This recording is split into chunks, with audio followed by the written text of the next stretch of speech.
नमस्कार, स्वागत है आप सभी का। ग्लोबल अड्डा आप देख रहे हैं और मैं हूं आपके साथ पुनीत मिश्रा। एक बड़ी खबर आ रही है। बड़ी खबर क्या आ रही है? बड़ी खबर आ रही है कि अमेरिका इजराइल को समझा रहा है। समझा क्या रहा है? समझा ये रहा है कि भाई आप संभल जाइए, वरना ऐसा ना हो कि आप उस लक्ष्य को तो हासिल कर लें लेकिन पूरी दुनिया से दुश्मनी मोल ले लें या पूरी दुनिया से आप अलग थलग पड़ जाएं। यह अमेरिका इजराइल को समझा रहा है। किस बात को लेकर? गाजा में जो गाजा सिटी के ऊपर एक्शन लिया जा रहा है इजराइल यानी कि आईडीएफ की तरफ से, इजराइल डिफेंस फोर्स की तरफ से बेंयामिन नेतन्याहू ने यह फैसला लिया है। इसी को लेकर यह खबर आ रही है। अब खबर और क्या आ रही है? खबर जो और आ रही है वो और भी चौंकाने वाली है, वो और भी हैरान करने वाली है। दरअसल बेंयामिन नेतन्याहू भले ही ये चाहते हैं कि ये युद्ध जारी रहे, लेकिन उन्हीं की देश के सेना प्रमुख जनरल इयाल जमीर ऐसा कतई नहीं चाहते। वो नहीं चाहते कि ऐसा युद्ध जारी रहे। वो कह रहे हैं कि अगर ऐसा रहा तो जो बंधक हैं उनकी सकुशल वापसी मुश्किल हो जाएगी।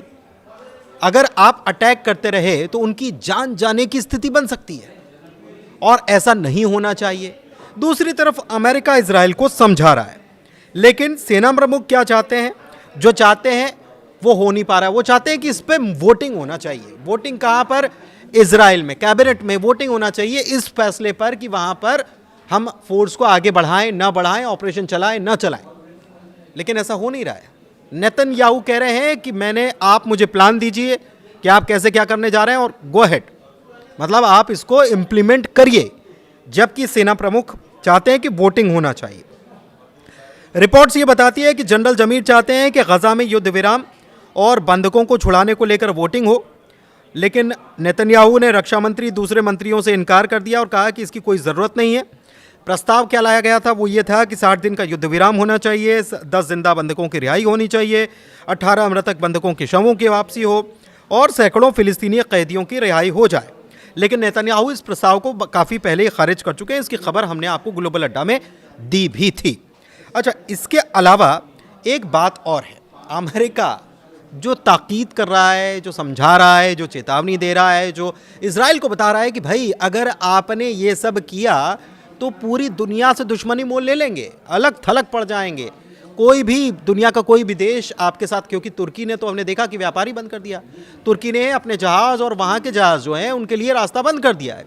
आधिकारिक रूप से कोई उड़ान तुर्की के ऊपर से नहीं उड़ी जा सकती, मतलब इजराइल से कोई विमान नहीं जाएगा, ऑफिशियल विमान जो है वो नहीं जाएगा।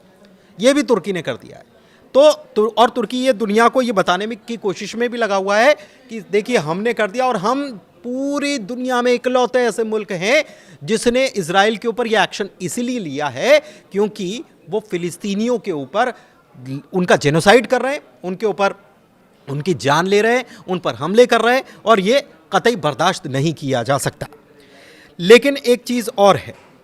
अमेरिकी राष्ट्रपति डोनाल्ड ट्रंप ने डेली कॉलर को इंटरव्यू दिया था और इस मुद्दे पर बात की थी और कहा कि युद्ध इजराइल को नुकसान पहुंचा रहा है। हो सकता है कि वो जीत जाएं, लेकिन वैश्विक रिश्ते खत्म हो जाएं। लेकिन आपको ये भी बताएं कि इजराइल अगर गाजा पर पूरी तरह से कंट्रोल पा लेता है, जो प्लान इजराइल का है भी, तो अमेरिका का दिया हुआ प्लान ही ये माना जा रहा है, क्योंकि डोनाल्ड ट्रंप ने कहा भी था। उसका नाम भी मैं आपको आगे बताता हूं पढ़ के। वॉशिंगटन पोस्ट की एक रिपोर्ट के मुताबिक व्हाइट हाउस एक ऐसी प्लानिंग पर काम कर रहा है जिसके तहत करीब 20 लाख की आबादी वाले गाजा को कम से कम 10 साल के लिए अमेरिका के कंट्रोल में कर दिया जाए और एक ट्रस्टीशिप बनाया जाना है। ये पूरी प्लानिंग जो है, और ये 38 पन्नों का एक ड्राफ्ट इसके लिए तैयार किया गया है। इसका नाम मैं आपको पढ़ के बता देता हूँ। Gaza reconstitution economic acceleration and transformation trust, इस प्रोजेक्ट का नाम दिया गया है। तो प्रोजेक्ट अमेरिका का इंप्लीमेंट इजराइल कर रहा है। इजराइल कर रहा है तो पूरी दुनिया नाराज हो रही है और कह रही है कि इनके ऊपर सैंक्शंस लगाओ, इनको रोको, कैसे भी करके इनको रोकना ज़रूरी है, इनको सबक सिखाना ज़रूरी है। लेकिन फिर ट्रंप पूरी दुनिया के सामने ये भी कह रहे हैं कि अगर आप ऐसा करते हैं तो पूरी दुनिया से आपके रिश्ते खराब हो जाएंगे। लेकिन फिर भी इजराइल मानने के लिए तैयार नहीं है। धन्यवाद।